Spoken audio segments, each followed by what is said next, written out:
Hi, I'm Kierstin Bible, and I've been singing opera since I was about 18 years old. I've taught voice lessons, directed choirs, performed opera and musicals, and did a lot of opera and musical stage direction for about 26 years.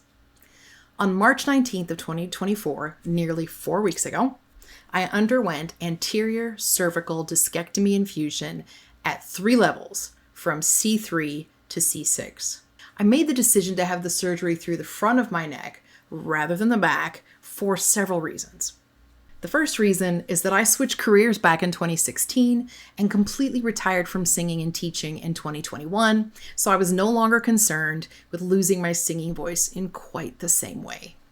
The second reason is that surgery from the front is much less painful than surgery from the back and also has a shorter recovery time. And for my new career of instructional design and coordinating training, a shorter recovery time was definitely more desirable. Still, if singing continued to be a central part of my life, I wouldn't have chosen ACDF over PCDF, anterior posterior. So basically, to repair the severe compression of my spinal cord, which is called cervical stenosis, the surgeon went in through the side of my neck on the front here and basically moved aside my breathing and vocal apparatus to do the repair work on my vertebra from the front rather than the back. Obviously, this has implications for my singing voice.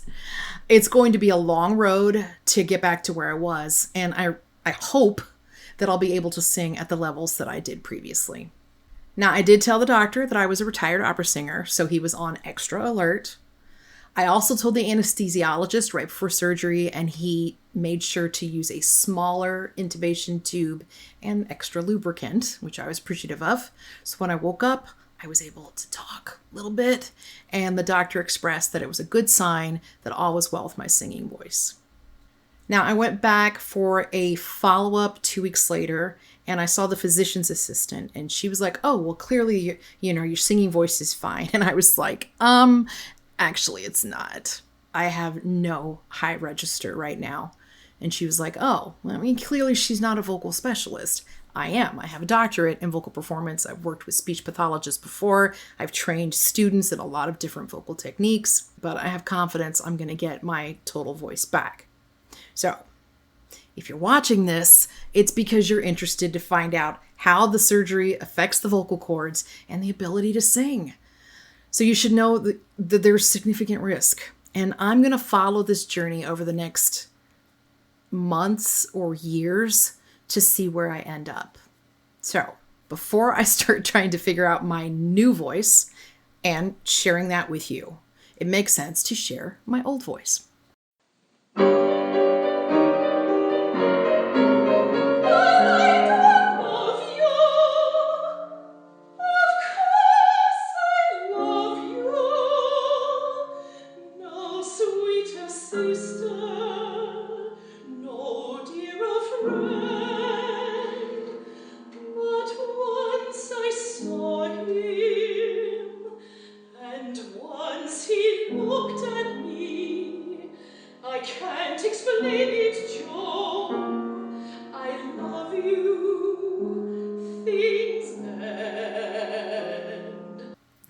I am a lyrical mezzo soprano, and before the surgery, I was able to access my upper range with ease, yet still go into a rich middle and lower register.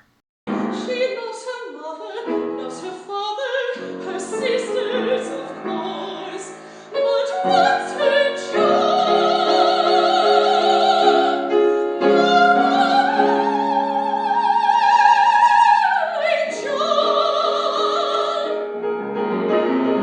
Things change, Joe. Angels and pilgrims in heaven rejoice. They change. You're a rosebud in the night. You're a blossom in the morn. You're unmade by that light, yet reborn.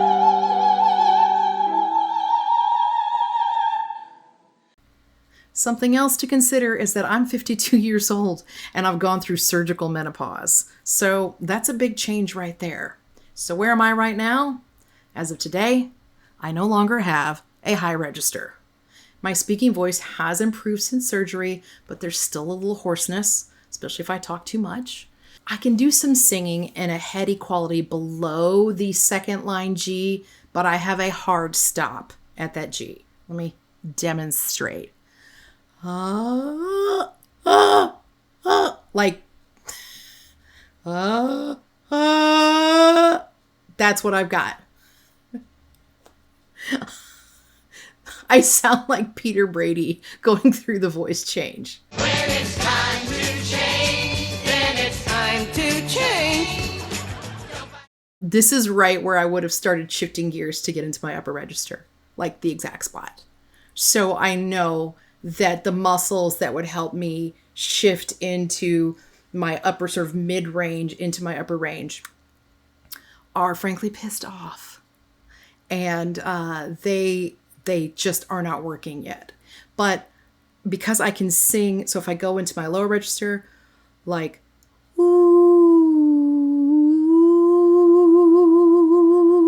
ooh, that's a heady voice. Like if I wanted to, ooh, ooh, yeah. If I actually tried to not get into that headiness, I can't sing as high. So I know that the ability is still there, and it hasn't actually even been a month yet. It takes your muscles, like your shoulder and your neck muscles, months to get back to normal and figure out the new setup, for lack of a better word, when you get the neck surgery. And what you're dealing with here is just, they've just upended everything. I had a few issues with swallowing after the surgery, nothing crazy. And again, if I mix in a little bit of headiness into my lower register, I can actually sing a little bit higher. So I'm optimistic that I'm going to be able to get into my upper register eventually. And very unscientifically, my sister had this surgery and she's able to get into her upper register. She can't sing, but I can hear when she's like clearly up into her upper register. So I'm like, oh, okay, it's going to be fine. Very unscientific. So the plan, I'm going to start some vocal rehabilitation, starting with some exercises to get my voice back in shape in the lower mid register. It's like my muscles don't know what to do anymore to shape the sound at all.